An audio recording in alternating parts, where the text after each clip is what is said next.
that he provides so uniquely for my malady. Not only is he accurate in his description of the human condition, but what he provides for my malady is so unique. There is no other provision such as this. Humankind has tried desperately to find a mediator, to find some kind of sufficient sacrifice.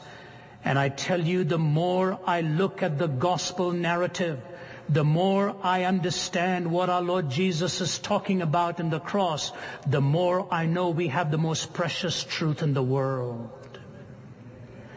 Let me remind you that Mark and John in their Gospels do not mention the narrative of his birth. That Mark and John do not mention the Sermon on the Mount, the greatest sermon ever preached. But Mark and John tell us something very unique when you see what it is they devoted their space to. Because John's Gospel, half of it is given over to the Passion of our Lord. Matthew and Mark, 1/3 of it to the Passion of our Lord. Luke, 1/4 of it to the Passion of our Lord. And when you understand how significant this is, you begin to come closer and closer to understand the what and the why. If you have not read John W. Stott's book, which deals with this, called The Cross of Jesus Christ, I urge you to pick it up. It is one of the greatest pieces of work ever written on the suffering and the death of our Lord. In that book, he talks about the what, and he says this: crucifixion was invented by the barbarians on the edge of the known world and taken over by the Greeks and Romans. It is probably the most cruel method of execution ever practiced.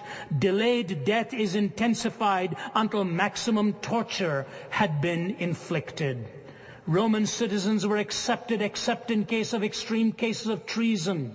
Cicero, writing about it, says, to bind a Roman citizen is a crime. To flog him is an abomination. To kill him is almost an act of murder. To crucify him is what? To crucify him is what? To bind him is cruel.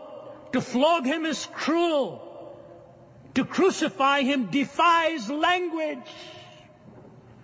No wonder Trypho, writing to Justin Martyr, says, I am still incredulous over this whole crucifixion issue.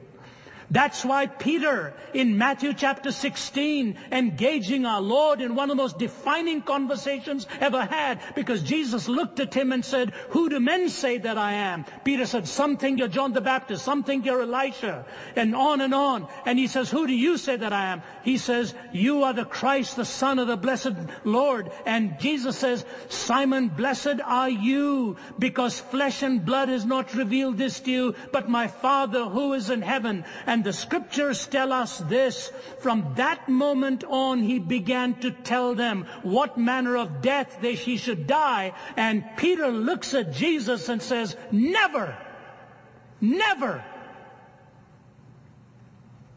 And then he says to him, Simon, get thee behind me, Satan. You're not minding the things of God, but the things of men. The word excruciating comes from the Latin excruciatus, which means out of the cross. The very word for agony is borrowed from the metaphor of the cross, which was not a metaphor, it was a reality.